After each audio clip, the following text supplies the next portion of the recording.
이 시간 우리가 함께 나눌 말씀은 성공적인 교회의 7가지 역량, 게이트웨이 교회 이야기, 호주에 있는 잔이왕 장로님이 쓰신 또 섬기는 교회, 게이트웨이 교회 이야기를 통해서 우리가 나아갈 방향을 생각해보고 또 우리 교회가 어떻게 성공적인 교회가 될 수 있는지를 함께 묵상하게 되겠습니다.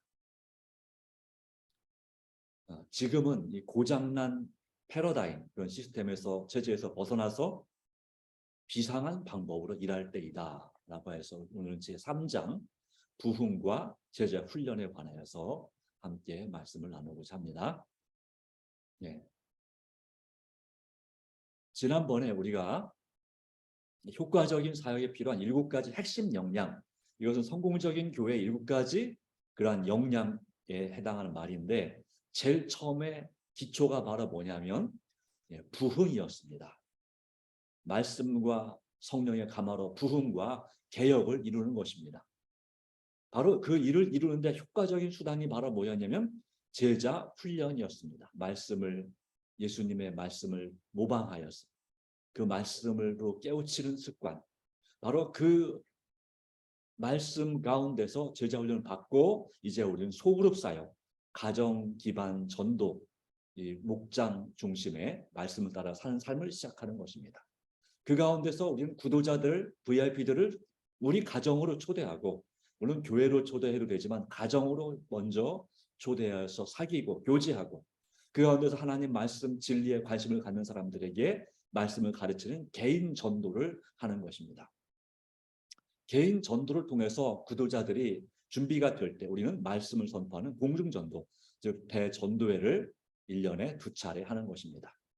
이렇게 해서 또 다시 이 새롭게 신자가 된 구도자들을 또 제자훈련으로 또 가정그룹의 중심의 이 소그룹 목장에서 양육하고, 그런 가운데 이 모든 일에 있어서 이런 제자훈련을 받은 사람들, 또 소그룹에 관심을 갖고 사명을 가진 리더들이 이제 세워지는 것입니다. 그것이 바로 실질적인 리더십, 말씀을 기초로 한 의사결정을 할 수 있고 같은 비전과 같은 사명을 가진 그런 교회로서의 역량을 발휘하게 되는 것입니다. 이 일이 달성되게 될 때 마침내 우리 교회는 우리 김포교회만으로 만족하지 못하고 더 이 김포시에 다른 교회를 개척하는 죄송합니다. 그리고 또한 이 말씀을 번식시키는 이 사역을 하게 되는 것입니다. 사실 김포시 인구가 이제 50만이 넘어가는데 이 김포에 교회가 2개밖에 없습니다. 적어도 1개 내지 2개의 교회가 더 개척되어져야 합니다. 바로 그 핵심이 여러분의 가정, 여러분의 소그룹, 그 목장에서부터 시작할 수 있다고 하는 것입니다. 이 부흥에 관한 이 예언의 신의 말씀을 보겠습니다. 가려뽑은 기별 1권에는 121페이지에 이렇게 말씀하고 있습니다. 참된 경건의 부흥은 우리에게 가장 중요하고 긴급한 필요이다. 이러한 부흥을 구하는 것이, 간구하는 것이 우리의 첫째 사업이 되어야 됩니다. 우리 김포교회 안에서 또 우리 자신의 삶 가운데서 참된 경건의 부흥이 일어나야 합니다. 우리의 가정을 중심으로, 우리의 소그룹, 우리의 목장을 중심으로 이와 같은 참된 경건의 부흥이 일어나는 것이 우리의 가장 중요하고 긴급한 필요라고 하는 것입니다. 그런데 이 부흥과 개혁은 성령님의 도움 아래서 일어나야 된다는 것이죠. 우리 자신의 힘만으로는 불가능하고 세상적인 방법이 아니라 오직 성령님의 도움 아래서 일어나야 됩니다. 왜 그럴까요? 우리 자신의 힘과 의지로는 불가능하기 때문에. 바로 부흥과 개혁은 서로 다른 것입니다. 부흥이 일어나면 개혁이 일어나고 또 개혁이 일어나면 또 다시 부흥이 일어나겠지만, 그러나 부흥과 개혁은 구별됩니다. 이 모든 것이 성령님의 도움 아래서 일어나야 된다. 우리 자신의 능력과 우리 자신의 열심으로는 많이 부족하기 때문에 성령님께서 우리를 변화시켜 주시고 회개시켜 주시고 또 한 마음으로 연합시켜 주실 때에 부흥이 일어납니다. 이 부흥은요, 무슨 뜻이냐면 교회에 있어서의 부흥은 영적 생애를 재생시킵니다. 우리가 기도와 말씀을 등한히 함으로 거의 잠자는 상태가 된 죽은 우리의 영적인 생애를 다시 살리는 것입니다. 그래서 마음과 정신력을 소생시키며 영적 죽음에서 부활하는 것을 뜻하는 것이 바로 부흥이다. 우리의 영적 생애가 재생돼야 되고 마음과 정신력이 소생되어서 영적 죽음에서 부활해야 된다. 이것이 부흥입니다. 이러한 부흥의 결과로 뭐가 필요하냐면 개혁이 일어나는데, 이 개혁은 재조직, 즉 패러다임을 바꾸고 사상과 이론과 또한 개인적이든 그런 습관, 개인적인 습관과 행동의 변화를 뜻하는 것이 바로 개혁입니다. 그 중에 아주 중요한 개혁 중에 하나가 뭐냐면 식생활 개혁입니다. 또한 예배 개혁입니다. 또 나의 삶의 습관의 개혁이죠. 또 나의 생각, 사상의 개혁이 필요합니다. 변화. 안 된다는 생각을, 사고를 버리고 할 수 있다는, 주님 안에서 할 수 있다는 그런 생각으로 우리가 전환되어야 합니다. 이것이 바로 우리에게 가장 중요하고 우리가 가장 먼저 간구해야 될 그런 사역이다라고 하는 것입니다. 그래서 본질적으로 부흥은 뭐의 변화입니까? 우리 마음의 변화입니다. 개혁은 무엇의 변화일까요? 우리 삶의 방식, 방법의 변화입니다. 또 교회 선교 사역의 그 방법의 변화가 바로 개혁입니다. 어떻게 하면 더욱더 아름답고 좋은 교회를 만들 수 있을까에 대해서 방법에 문제가 있다면 방법을 바꿔야 되는 것입니다. 마음에 문제가 있다면 우리 마음이 먼저 주님 안에서 할 수 있다는 믿음을 가지고 변화되어야 되는 것입니다. 그러기에 진정한 부흥은 영적인 집회 기간 동안에 얻은 순간적인 기분이나 감정적인 흥분과 다르다. 다시 말하면 훌륭한 강사 목사님을 통해서 또 훌륭한 강사 장로님을 통해서 말씀의 깊은 은혜를 받아서 마음이 뜨거워졌습니다. 아, 정말 오늘 은혜로운 말씀을 들었습니다. 정말 눈물이 날 만큼 감동적인 말씀을 들었습니다. 네. 그러나 그것은 부흥이 아니다 이거죠. 하나님의 은혜를 체험한 것입니다. 그러나 진정한 부흥은 바로 하나님의 말씀, 특히 그리스도 중심의 성경을 기초로 한 말씀이 재림교회 기별, 세 천사의 기별과 관련하여 선포될 때 이르러 온다라고 하는 것입니다.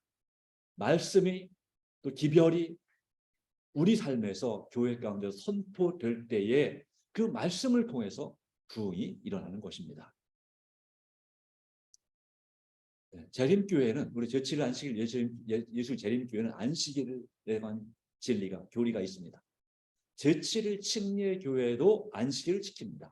우리 재림교회가 안식일을 지키게 되는 제7일 침례 교인 중에 교인이었던 한 여집사님, 레이첼 오크스라고 하는 그 집사님의 소개로 우리 재림교회 안에 이 안식일에 관한 교리가 들어오게 되었습니다.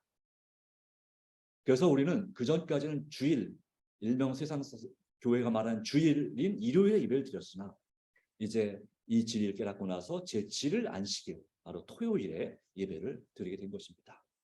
그렇다면 이 우리 재림교회의 안식일 교리와 제7일 침례교회 안식일 교리 차이점은 뭘까요? 교회정 1권에 337페이지 엘렌지 와이슨 K라는 목사에게 이와 같은 그의 문제점을 얘기했습니다. K 목사는 안식일에 관한 한 제7일 침례 교도와 동일한 입장을 취한다. 그래서 세천사 기별과 안식일에 관한 진리를 따로따로 그렇게 생각한다고 하는 것이죠. 그래서 세천사 기별과 안식일은 아무 상관이 없다고 그렇게 가르치고 믿는다고 하는 것이죠. 믿고 가르친다. 그러나 이것은 바로 제7일 침례교회는 세천사의 기별을 믿지 않기 때문에 요한계시록 14장에 나오는, 그래서 그것이 큰 힘을 얻지 못한다고 하는 것이고, 사실상 그 결과 제7일 침례교회는 물론 미국에 있긴 있는데요. 교인 숫자가 몇만 명에 불과합니다. 큰 교회가 아니라 아주 작은 교회 중에 하나입니다. 그러나 이 세 천사의 기별, 특별히 셋째 천사와 기별 이 안식일에 관한 진리가 연결돼서 하나님의 임대 짐승의 표 문제로 이렇게 연결돼서 정말 하나님, 참 하나님, 창조주 하나님을 경배하고 그분께 영광을 돌리는, 그렇지 않는 세력은 이제 짐승의 표를 받고 밤낮 쉼을 얻지 못한다는 셋째 천사의 기별. 그리고 그 셋째 천사의 기별의 맨 마지막 말씀은 무엇입니까? 성도들의 인내가 여기 있나니 그들은 하나님의 계명과 예수 믿음을 지키는 자니라. 예수에 대한 믿음을 지키는 자니라. 이게 셋째 천사의 기별의 결론입니다.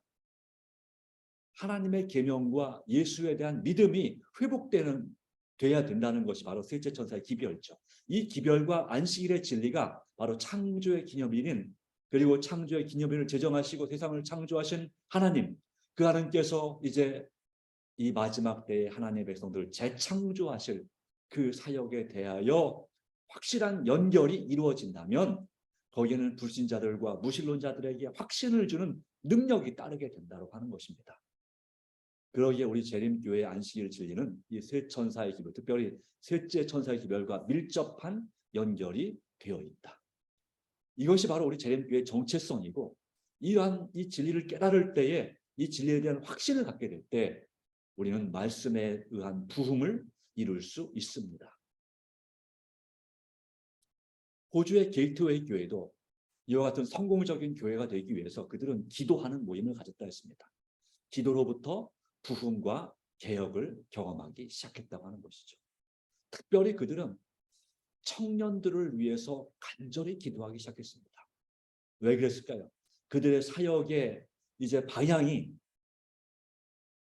그 근처에는 대학교가 3개가 있었어요. 그 3곳의 대학생들에게 선교하는 것이, 그렇게 할 때 교회 자체도 젊은 교회가 되고요. 또 교회 일꾼들도 청년들이 되면 이 교회는 더 활동적이고 열정적인 교회가 되겠죠. 그래서 그 청년들을 위해서 기도하기 시작했습니다. 네, 우리 김포교회는 누굴 위해서 기도하기를 시작해야 될까요? 우리 각 목장 식구들을 위해서 기도하는 것도 필요합니다. 그러나 우리가 우리 교회의 미래를 생각한다면 우리 교회에 추석하는 청년들을 위해서 더 간절히 기도해야 됩니다. 우리 교회 근처에는 초등학교가, 이 사우동에 초등학교가 적어도 2개가 있고요. 중학교가 2개가 있고 고등학교가 2개가 있습니다. 이렇게 다시 말하면 어린이들과 청년, 바로 학생, 청소년들이 있습니다. 바로 그들을 주님께로 이끌어야 될 사명이 우리에게 있지만 우리가 그 사역을 제대로 하지 못하고 있습니다. 우리의 교회 청년들이 살아나고 학생들이 살아나고 어린이들이 정말 믿음으로 든든히 세워지고는 이 성경 신앙 교육이 제대로 된다면 이 아이들이 부흥하게 된다. 우리 교회는 어떤 역사가 일어날까요? 네, 지금보다 훨씬 더 아름답고 은혜 충만한 교회, 뜨거운 교회, 젊은 교회가 될 것입니다. 그러기에 지금 우리는 우리 교회에 찾아오는 청년들, 학생들, 어린이들, 그리고 그들의 부모들에 대하여 깊은 관심을 가지고 먼저 그들을 위해서 기도하는 우리가 되어야 될 줄 믿습니다. 오늘 우리의 기도도 우리 목장과 더불어서 이 청년 목장, 어린이 패스파인더 목장을 위해서 우리는 더 간절히 기도하게 되기를 바랍니다. 부흥 집회를 했고, 여기 복음전도 119페이지에 재림교인들은 이 세상을 위한 파수꾼과 빛을 가진 자로 정해져 있다. 우리는 세상을 향한 파수꾼입니다. 또 가장 강한 빛을 가진, 가장 확실한 순수한 빛을 가진, 진리의 빛을 가진 자가 우리 재림교인들입니다. 우리 재림교인들의 사명은 늦음이 성령 충만한 이 운동을 통해서 세상에 수십억의 사람들이 있는데 11월 달에 세계 인구가 80억을 넘었습니다. 그 수많은 사람들을 주님께로 인도해내는, 이끌어내는 사명이 우리에게 있는 것입니다. 늦음이 성령 충만함을 통해서 크게 외치는 그 사역이 우리 재림교회의 사명의 끝입니다. 그 다음에는 거기서 나온 그 수많은 이제 재림 성도가 되는 사람들이 그 사명, 마지막 사명을 끝내겠죠. 예. 그들은 바로 재림교인들은, 바로 우리들은 첫째와 둘째와 셋째 천사의 기별을 전파하는 가장 엄숙하고 중대한 사업이 바로 우리에게 맡겨져 있습니다. 그렇기 때문에 우리는 요한계시록 14장에 나오는 첫째 천사의 기별, 둘째 천사의 기별, 셋째 천사의 기별을 무엇인지 확실하게 이해해야 됩니다. 몇 년 전에, 2년 전인가요? 이 관련해서 사경회를 했습니다. 1월 달에 성경 연구 집회를 가졌습니다. 그러나 우리가 또 다시 잊어먹었죠. 다시 이 진리에 대해서 이것이 무엇을 의미하는지에 대해서 적어도 다른 교인들에게 분명하게 가르치거나 얘기할 수 있을 만큼 우리가 그렇게 이 진리를 깨달아야 됩니다. 더 나아가서는 이 진리를 통해서 성령의 충만함을 경험해야 됩니다. 그것이 우리가 해야 될 이 말씀에 의한 부흥의 아주 중요한 부분입니다. 재림교회는 단순한 하나의 교회가 아니라 마지막 때를 위해 하나님께 일으키신 하나의 예언적인 운동임을 깨달았습니다. 그리고 이 전도의 부흥 강사는 신자들을 계속 훈련시켜야 한다고 했습니다. 그래서 이 게이트웨이 교회는 수개월 동안 안식일 오후에 다니엘과 요한계시록을 연구하도록 했습니다. 네, 그렇습니다.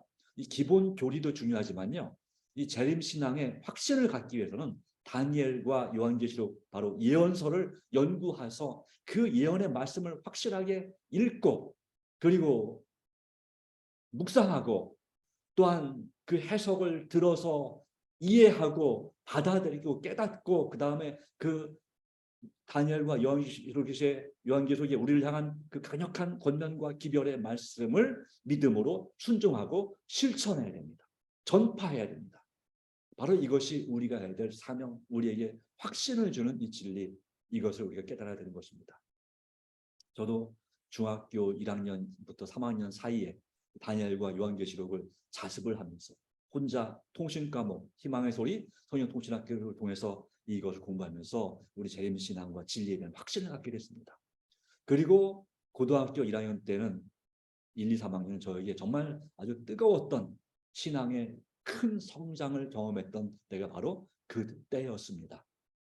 그때 처음으로 성경 통독을 하게 되고 그전까지는 정말 보기만 하면 졸리던 이 성경 말씀이 정말 꿀처럼 단 경험을 하게 됐습니다. 네. 바로 우리가 다니엘과 요한계시록의 이 예언의 말씀을 진지하게 연구할 때 체험하는 그러한 경험이 바로 이와 같은 이름이 성령 충만한 경험입니다. 이것은 한 번을 끝내서는 안 됩니다. 3년에 한 번씩 기본 교리, 그 다음에 다니엘, 요한계시록 계속해서 반복해서 이 교회에서 가르쳐져야 되고 또 연구하는 모임이 있어져야 됩니다.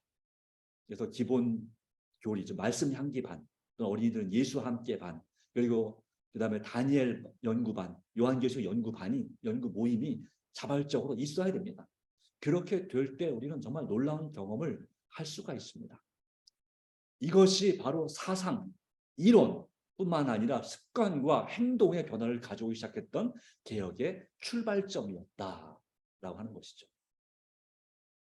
이것이 바로 우리 개혁의 출발점, 말씀에 의한 부흥, 말씀 중심의 신앙, 날마다 성경을 읽고 기도하는 습관, 바로 그것이 필요합니다. 단 한 장이라도 또는 한 구절이라도 말씀을 읽고 그것을 가지고 묵상하는 습관, 말씀 묵상, 요즘 말씀 묵상으로도 참 잘 나와 있습니다. 러빙 타입이라는 책도 있고요.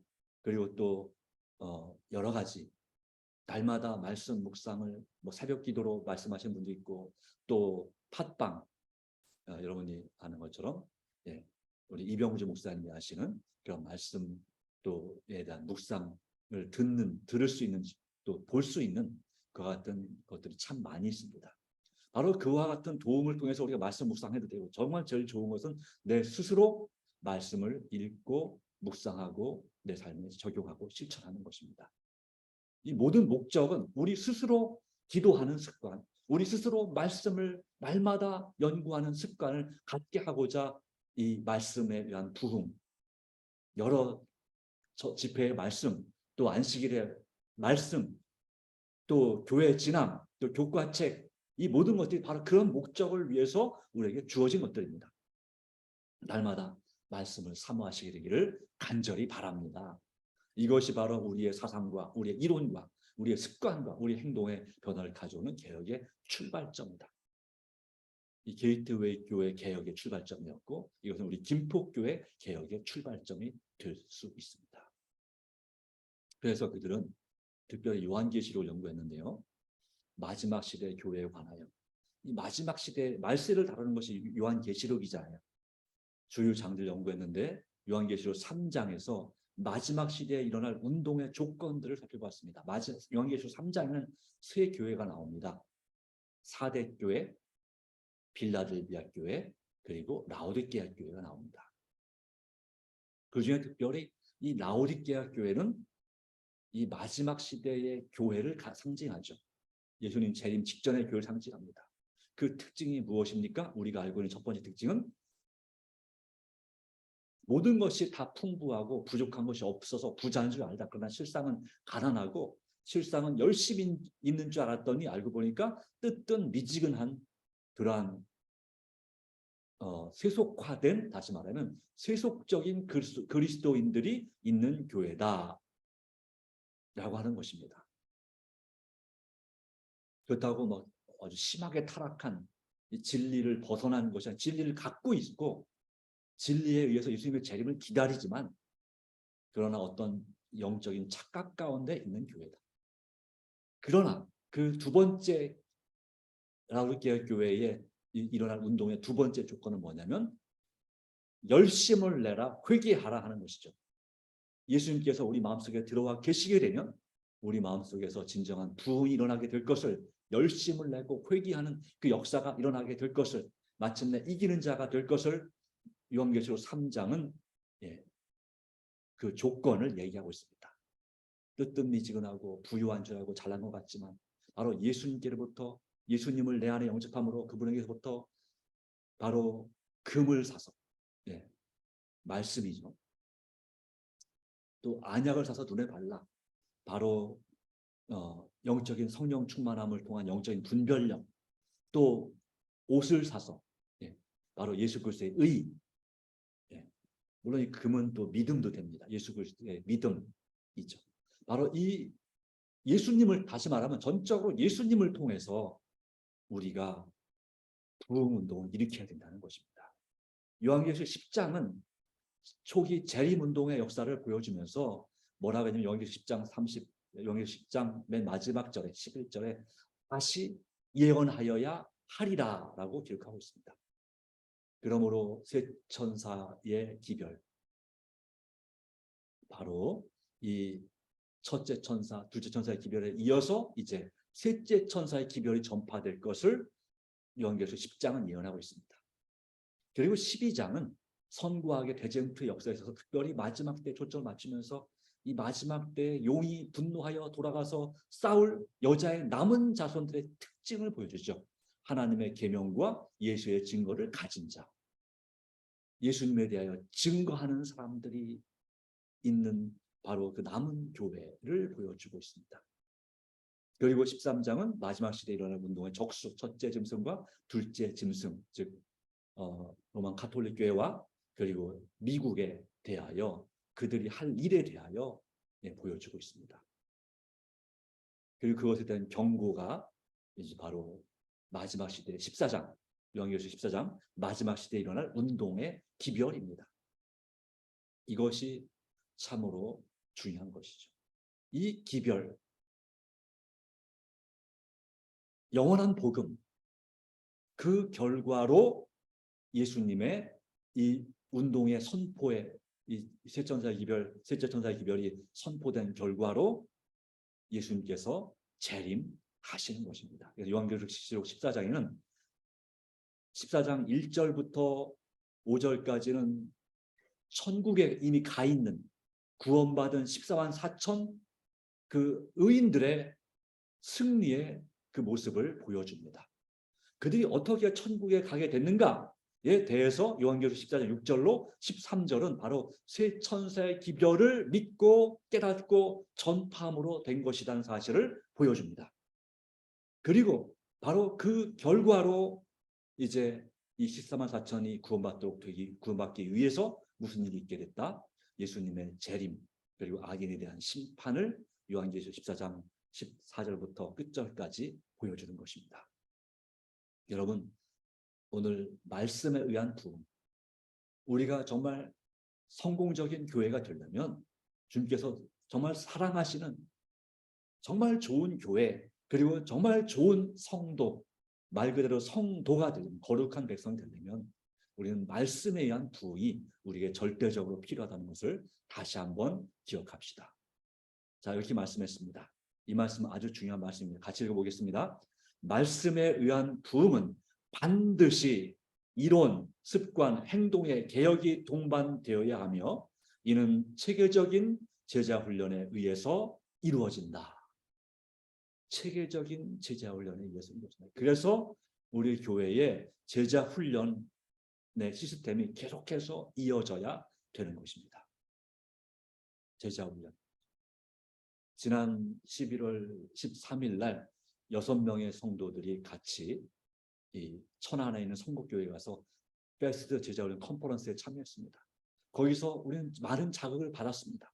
정말 뜨겁게 하나님 말씀을 사모하고 체계적으로 교회를 부흥시키고 성장시키는, 그리고 각 신자들을 믿음으로 성장시키는 역사들을 보았습니다. 그리고 배웠습니다. 우리도 성령님의 도우심 안에서 할 수 있다는 사실을 배웠습니다. 체계적인 제자 훈련에 의해서 우리가 말씀으로 부흥되고 또한 개혁이 일어나는 그런 김포교회가 되기를 간절히 소망합니다. 여러분들 그렇게 소망하시죠? 네, 하나님의 은혜 감사하기 바랍니다. 같이 기도하겠습니다.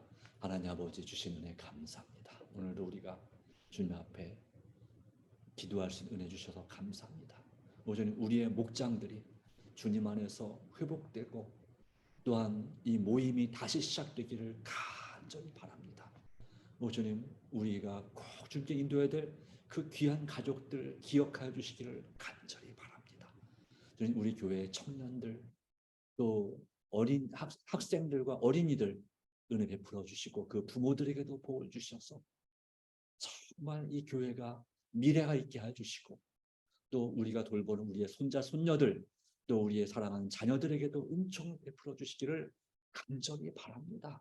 이들이 꼭 예수님 믿고 진리를 깨달아 구원받게 해주시고 잃어버림 당하지 않도록 도와주시기를 간절히 바랍니다.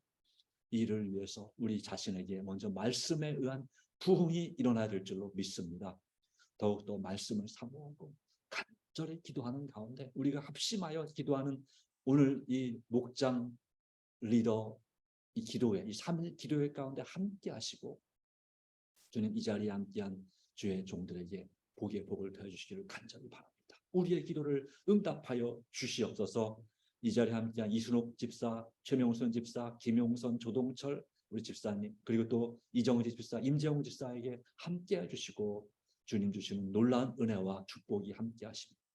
또 그 외에도 참여하지 못했지만 주님 목장 리더들에게 은총을 베풀어 주시옵소서. 우리가 드리는 간절한 기도에 응답하심에 감사하며 우리를 죄에서 구원하신 예수님의 이름으로 간절히 기도드리옵나이다. 아멘.